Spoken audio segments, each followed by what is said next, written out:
Ito na ang mabibilis na balita. Arestado sa isang hotel sa Pasay ang isang babae na wanted sa kasong estafa matapos magsagawa ng operasyon ang MPD Special Mayor's Reaction Team. Inihain sa kanyang warrant of arrest. Ayon sa mga otoridad, modus ng akusado na mag-name drop o gumamit ng mga pangalan ng matataas na opisyal ng gobyerno para makumbinsi ang mga biktima na mag-i-invest sa mga peking project.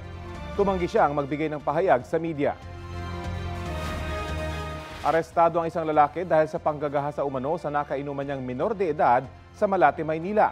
Batay sa investigasyon, nangyari ang panggagahasa matapos ang jamming session kasama ang ilang kaibigan ng biktima. Nagising na lang daw ang biktima na nakababa na ang kanyang pantalon. Isinumbong niya ang nangyari sa kanyang ina na agad nagsumbong sa pulisya.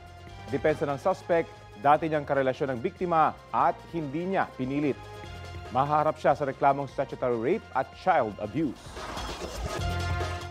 Patay umanong automatic identification system ng namataang Chinese flag research vessel sa iba't ibang bahagi ng bansa. Ayon sa AFP, ang AIS ay ginagamit ng mga pantalan para makuha ang eksaktong lokasyon ng mga naglalayag na barko. April 25 nang unang namataan ng Chinese flag research vessel na Shenkuo sa silangan ng Rapu-Rapu Island, Albay. Nagpalipat-lipat yan sa Gamay Northern Samar at dagat bandang Catanduanes. May mga indikasyon daw na nagsagawa yun ng marine research. Ayon sa Philippine Navy, hindi naman iligal ang marine research base sa United Nations Convention on the Law of the Sea.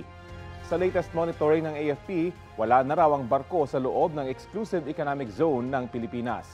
Patuloy naman daw ang kanilang monitoring. Bukod sa Shenkuo, binabantayan din ng 3 iba pang Chinese research vessel na unang nakita malapit sa Ayungin Shoal. Mabibilis na balita po tayo. Arestado sa buy-bust operation sa barangay Mampang, Zamboanga City ang 4 na suspect sa pagtutulak ng droga. Nakumpiska sa kanila ang mahigit 21 kilo ng umano'y shabu na nagkakahalaga ng 146.2 million pesos. Walang pahayag ang mga naaresto. Kabilang po sa kanila ang isang guro. Makikipag-ugnayan ang lokal na pamahalaan sa DepEd para sa random drug testing sa mga guro at estudyante sa lungsod.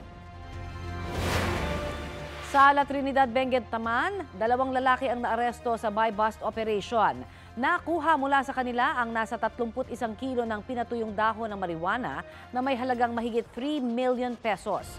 Mahaharap sila sa reklamong paglabag sa Comprehensive Dangerous Drugs Act. Wala silang pahayag. Kapuso, para sa mga maiinit na balita, mag-subscribe sa GMA Integrated News sa YouTube. Sa mga kapuso naman abroad, subaybayan nyo kami sa GMA Pinoy TV at sa www.gmanews.tv.